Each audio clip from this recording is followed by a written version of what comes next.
Now, normally I'm not the type of person to comment on every single video from my subscription feed, but sometimes I do, and sometimes it pays off. What up?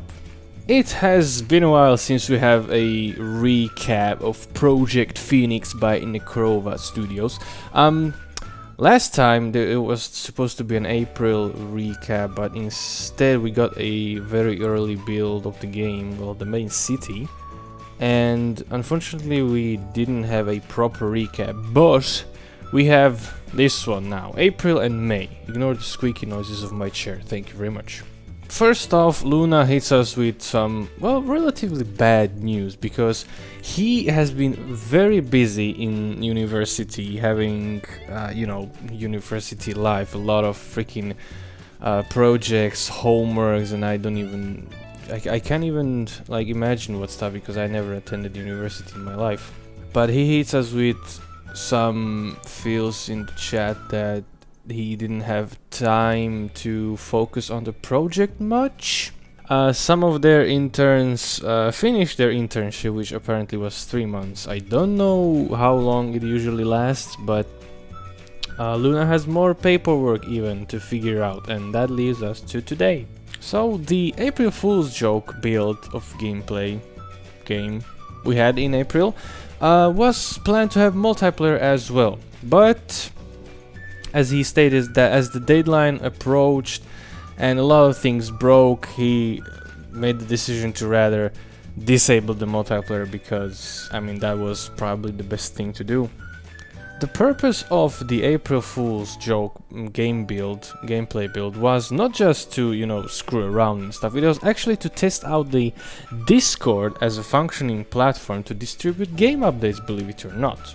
Overall, they were quite happy with how the Discord store works, especially with the ability to have specific beta branches be available to specific user groups. But something about the achievement system didn't work as they expected to, but that is of course the part of game development, isn't it? To summarize these paragraphs is some really FeelsBadMan in chat, boys, because as Luna stated before that he has a lot of work with university, he has less and less time to focus on the project and manage the team, and he rather finish the university first and then maybe focus on the project. Plus he has to have a part-time job to earn a living, because he won't die of hunger, of thirst or anything, so he has even less time on his personal projects and needs.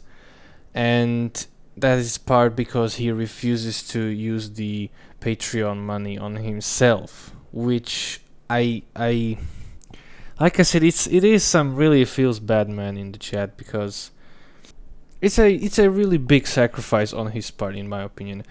I would suggest that if you really cannot handle projects, university projects, part-time job, I do think that you should be able to, in the extreme situation, be able to use some of the money from the donations. I would be fine with that. Don't know how anyone else would feel. And all this leads to that he needs a right-hand man who could manage the project for him, basically. Also, he said that he's not planning on leaving the team anytime soon, which is quite a, well, I would say shock for me, but he never said anything about like leaving or thinking of leaving the team or the project. That makes me a bit suspicious that he plans on leaving sometime. I'm not sure about that. Maybe I'm reading too much into this. Team update. I haven't said that in a while. As he said, the interns have finished their internship and moved out from the team. Well, on from the team. They wish them best of luck, and we are excited to see what they will accomplish in life. Aside from that, nothing much has changed in the team. Art update. Looking back on Darky's work, this was Social Space more than a year ago. Ignore the voice cracks. So we got a big old neon building, well, freaking textured and neons. And then this was a half a year ago, so in 6 months-ish, he managed to add like 5 buildings and a little park. And this is now. So in a year, he accomplished a lot, god damn. I mean, this is straight up ready, isn't it? You can just put an invisible wall around and blammo, done. All in all, Dickey has put a lot of time and effort in making this social space into what it is now. It's far from finished, but looking back, you can certainly see the progress. Oh hell yeah, you can. Writer's work. Okay, so we have 2 things over here. We have a sign that says road closed. Duh. This is some high quality stuff. Even you have a little hexagons like reflective material and stuff. And we have a big old fence on concrete fence. Action. Noise. This looks like something that's gonna be around the skate park, isn't it? Like here, this one. Gameplay update. We have not seen this one in a while, have we? All in all, they just want to say that multiplayer works now, which is super cool. We had some internal tests, make sure everything was properly, and you can see each other, which well works. Also, they had some kinks, which this happens with your name, and also some character creation problems. A lot of stuff has happened in the past 2 months, which meant I had to re-evaluate a lot of things, and I think a lot about what I want to personally. I completely butchered that sentence. I'm not sure how things will go, but I'm hopeful for what's to come, and I hope that someday this game can be released properly.